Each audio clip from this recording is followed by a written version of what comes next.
पाई जाती है घसिया जनजाति। सोनभद्र से लेकर उत्तर प्रदेश के सोनभद्र, मध्य प्रदेश के सरहदी भूभाग और झारखंड तक, छत्तीसगढ़ का भाग भी इससे प्रभावित है। ये जनजाति अपने आप को सरगुजा छत्तीसगढ़ से आई हुई बताती है। ये यहाँ के गुफाओं कंदराओं में रहा करते थे अनादिकाल से। कोई इसके प्रामाणिक तथ्य नहीं है। अनादिकाल से ये गुफाओं कंदराओं में ही रहा करते थे और घोड़ों की सईसी किया करते थे। राज दरबारों में घोड़ों की धुलाई, मालिश आदि का काम ये किया करते थे। इनकी जो नीति की परंपरा है, इनके जो गायन की विधा है, उस गायन की विधा में ये आए हैं डोम के समीप। ये जनजाति है और अस्पृश्य जनजाति माना जाता है डोम को। तो डोम अनुसूचित जाति में इनका संबंध हुआ और उनके संबंध के प्रभाव से ही ये गीत गाना शुरू किए।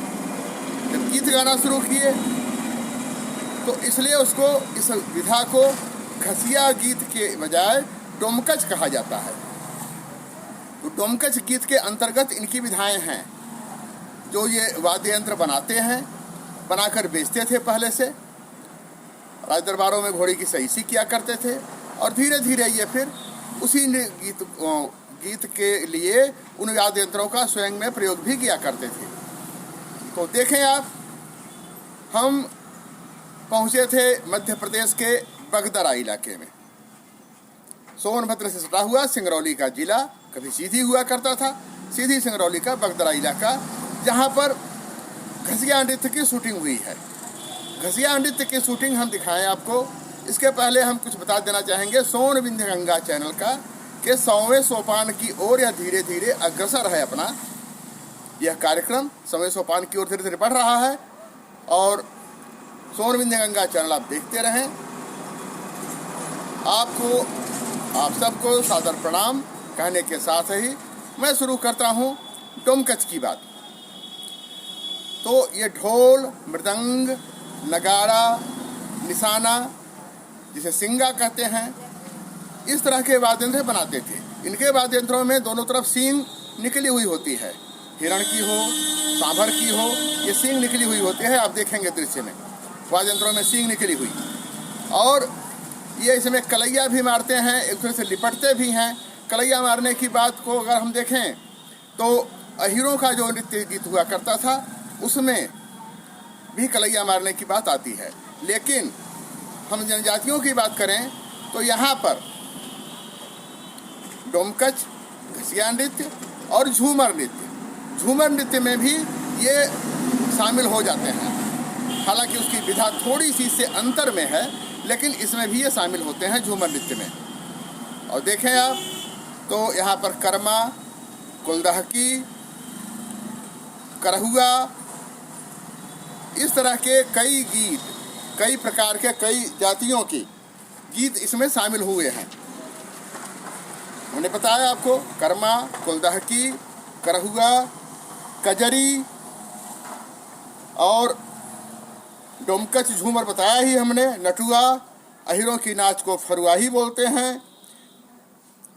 गौड़ नाच, खटिकही, मुसहरी, अगहरी नृत्य, जो ज्वालामुखी मंदिर सोनभद्र और मध्य प्रदेश के सीमा पर सटा हुआ है, ज्वालामुखी का मंदिर, वहाँ से ये संबंध रखता है।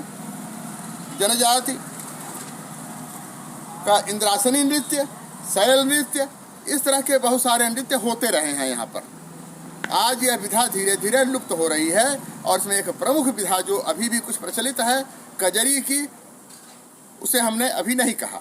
तो कजरी की बात जो मिर्जापुर से ही शुरू होती है वाराणसी तक, पूर्वांचल के क्षेत्रों में, और ख़ास तौर से घसिया नृत्य के बारे में हम बात कर रहे हैं सोनभद्र की। सोनभद्र से लेकर के मध्य प्रदेश, सीधी सिंगरौली से लेते हुए छत्तीसगढ़ तक के भूभाग में। तो इस तरह के इनके नृत्य गीत हैं। मानर, मृदंग, नासा, निशाना, सिंगा, ये सारे ये वाद्य बजाते रहे हैं और ये चलती रही है इनकी परंपरा। इस परंपरा की बात करें हम तो घसिया जाति अपने को सरगुजा से आई बताती है और इसी में उल्लेख करती है शासकों के समय में उन्होंने अपनी स्थिति काफ़ी खो दी थी। नहीं तो ये कभी राज्य व्यवस्था में भी लगे हुए थे। ऐसे कुछ तथ्य मिलते हैं। तो ये अंतर्विहित समुदाय के हैं, अंतर्विवाही समुदाय के हैं। दूसरे सदस्य दूसरे जाति का विवाह होना, जैसे कर्मा वगैरह में होता है कि उनके नृत्य करते समय अंगूठे से अंगूठे अगर स्पर्श कर जाते हैं तो दोनों जाके एक दूसरे से विवाह कर लेते हैं। और भी इसमें और ऐसे भी नृत्य हैं आदिवासियों के, जनजातियों के, जो इस तरह से प्रेमालाप से शुरू होते हैं और उसी के लिए एक गांव से दूसरे गांव में, एक गांव से पुरुष जाते हैं दूसरे गांव से की कन्याएं इकट्ठी होती हैं और जिसको चाहती हैं स्वयं चुन करके उसको जयमाल डाल देती हैं, विवाह कर लेती हैं। और भी नृत्य गीत हैं इसके, लेकिन अभी हम बात कर रहे हैं घसिया की। तो आप घसिया नृत्य देखें, इस पर चिंतन करें। और जनजातियों के यह नृत्य गीत अब धीरे धीरे लुप्त प्राय हो रहे हैं। थोड़ी बहुत अगर बची है तो कर्मा के अलावा कजरी, कर्मा भी इस समय देश स्तर पे लाल किले से भी गाई जाती रही है। कजरी की बात करें हम तो कजरी भी उत्तर प्रदेश, उत्तराखंड से लेते हुए बिहार के भूभाग और उससे सटे हुए नेपाल के आपके विराटनगर, जनकपुर, धनुषा जिले जो नेपाल के हैं, इन इलाकों में जहाँ मैथिली बोली जाती है यहाँ तक ये है। अंगिका, बज्जिका, मागधी शैली में थोड़ा थोड़ा रूप परिवर्तित है। यद्यपि बुंदेलखंड में खजरी नहीं गाई जाती है, लेकिन मतलब उतनी परंपराएं नहीं हैं, लेकिन धीरे धीरे थोड़ा सा भाषा और धुन का परिवर्तन होने से भी वहाँ चर्चित है। तो अब आप देखें घसिया नृत्य।